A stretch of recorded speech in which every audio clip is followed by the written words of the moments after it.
Assalamualaikum warahmatullahi wabarakatuh. Perkenalkan, nama saya Lutfi Kutsiah SPD, CGP Angkatan 7 Kabupaten Kendal.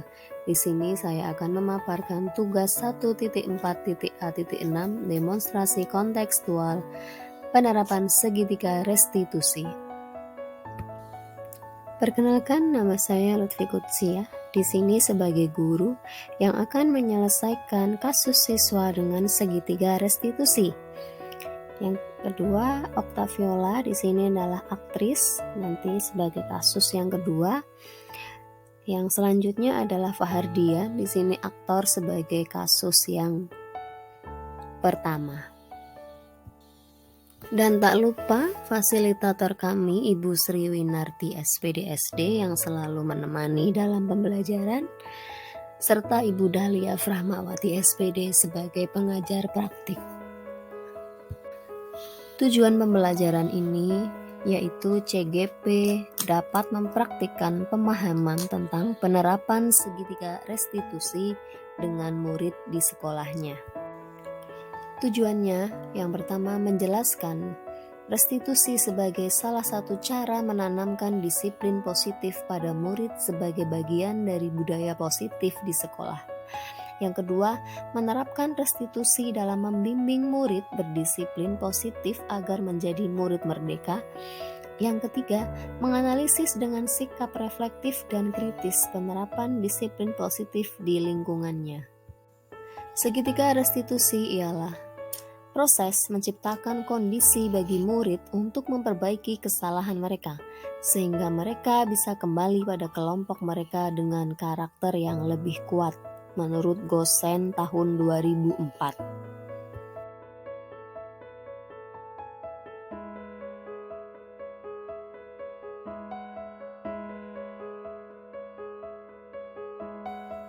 Berikut ini ada 2 kasus pelanggaran murid yang diselesaikan dengan segitiga restitusi. Kasus yang pertama yaitu siswa mengisi botol bekas Sprite dengan air keran atau air mentah untuk ngeprank temannya. Kasus yang kedua yaitu siswa kelas 9 kabur dari asrama tanpa izin wali asrama. 2 kasus tersebut diselesaikan dengan segitiga restitusi oleh Ibu Lutfi. Siang itu, pada hari Rabu 14 Desember 2022, semua siswa putra kelas 7, 8, 9 ada kegiatan kelas meeting. Mereka dibuat kelompok untuk memasak nasi goreng babat, ayam bakar madu, dan sate ayam, serta tambahan cemilan kecil seperti tahu petis dan lain-lain. Selain itu, mereka juga membuat minuman tambahan. Salah satu dari kelompok sebut saja adalah kelompok bahagia. Siswa yang bernama Fahar Nur Rahadian membuat minuman soda gembira, Sprite dan sirup serta ada tambahan susunya. Ketika botol Sprite sudah kosong, si Fahar ingin ngeprank adik kelasnya. Ketika itu, Mas Fahar mengisi botol bekas Sprite tadi dengan mengisi air keran yang airnya adalah air mentah. Namun, botol yang berisi air keran itu tidak sengaja diminum oleh Ustadz Irfan atau guru prakarya. Kemudian salah satu teman melaporkan bahwa air yang berada pada botol Sprite itu adalah air mentah yang diambil dari keran. Berita itu terdengar oleh wali kelasnya yaitu Ibu Lutfi. Kemudian Ibu Lutfi memanggil Fahar Nur Hadian menemui di tempat ngobrol santai di pinggir sungai Kalikuto.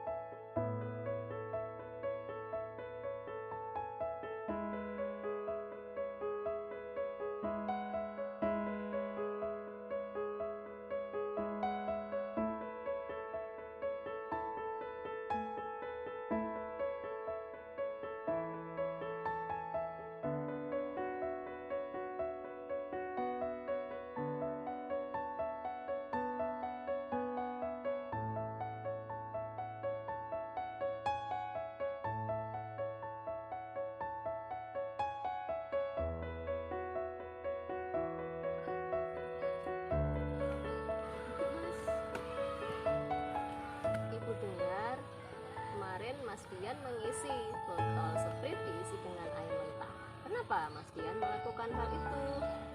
Cuma ingin ngeprank, bercanda sama adik kelas Bu. Tahukah kamu Mas, kalau tindakan Mas Dian itu kurang baik? Air keran yang isinya air mentah, jika terdapat bakteri patogen itu dapat menyebabkan gangguan pencernaan seperti diare, muntah. Bakteri patogen itu berbahaya dalam tubuh. Iya Bu, saya cuma ingin bercanda untuk hiburan saja. Saya minta maaf, saya tahu itu salah. Terus ya, kalau kamu tahu itu salah, berbuat salah itu tidak apa-apa, manusiawi. Tidak ada manusia yang sempurna. Begitu halnya ibu juga kadang berbuat salah.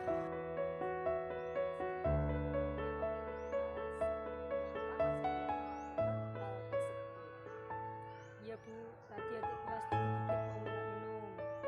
Akhirnya saya dan kawan-kawan punya ide untuk mengisi botolnya dengan air mentah. Setelah sampai mulut, baru kita kasih tahu kalau itu air mentah. Setelah itu dikeluarkan dari mulut. Apakah ada cara lain yang lebih efektif, Mas?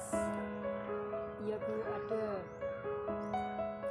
Mengisi botolnya dengan air yang matang. Setelah itu sehat dan aman diminum.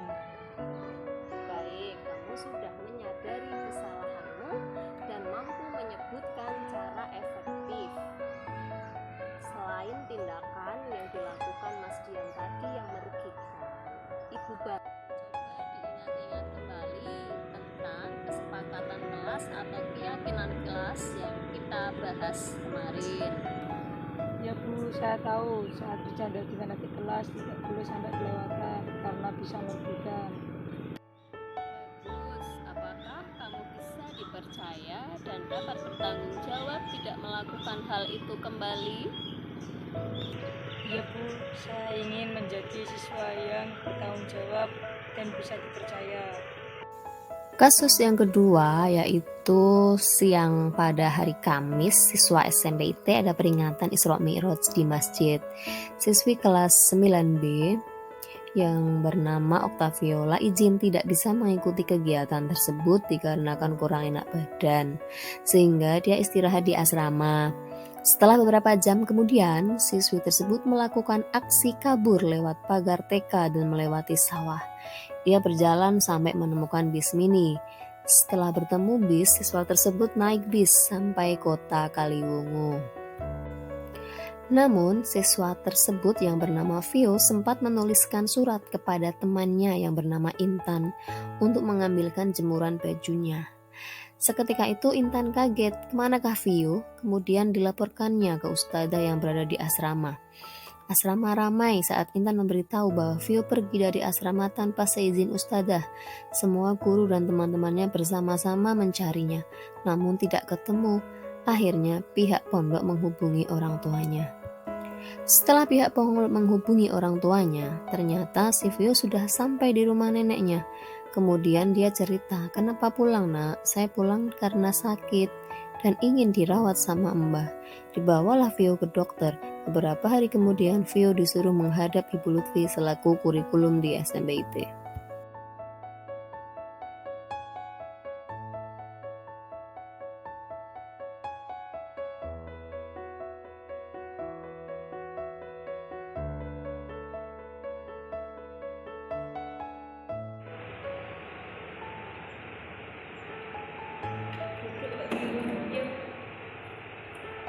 Mbak Vio, kenapa kemarin Mbak Vio melakukan aksi kabur diri dari pondok? Iya Bu, maaf gue salah. Apa itu gue sakit? Ya, berbuat salah itu manusiawi. Saya juga pernah melakukan kesalahan.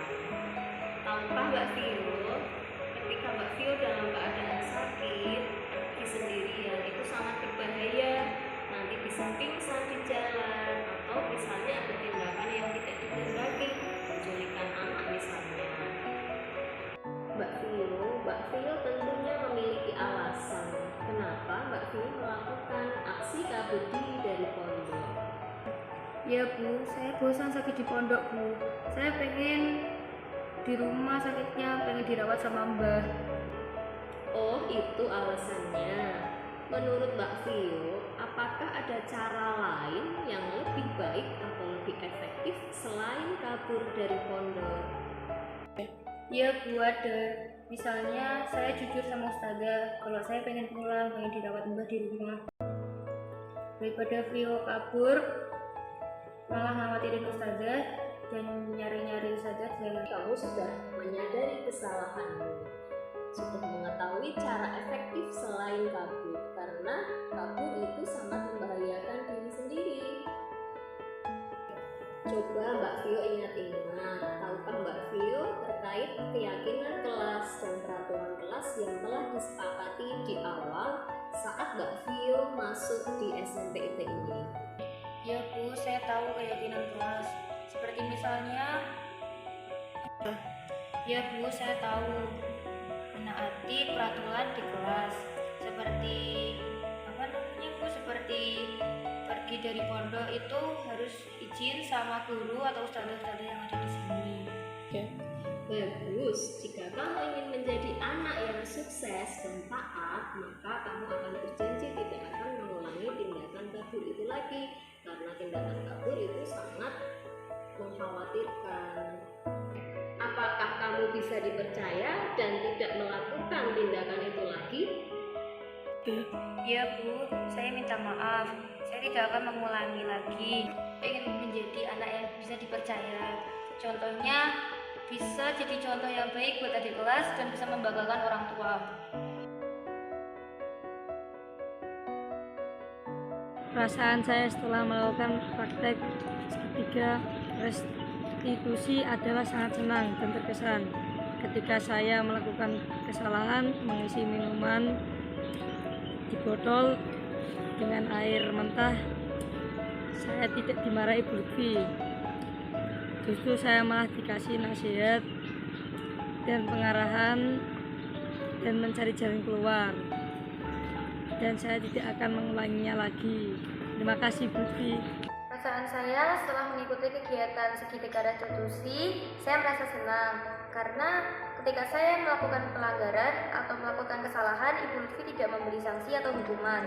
Namun, Bu Lutfi memberikan saya sebuah petunjuk atau bimbingan yang ramah. Terima kasih Bu Lutfi telah memberikan saya bimbingan yang ramah dan memberikan saya nasihat yang baik. Terima kasih banyak. Semoga kita mampu mempraktikkan segitiga restitusi dengan baik. Semangat, salam dan bahagia Bapak Ibu hebat. Assalamualaikum warahmatullahi wabarakatuh.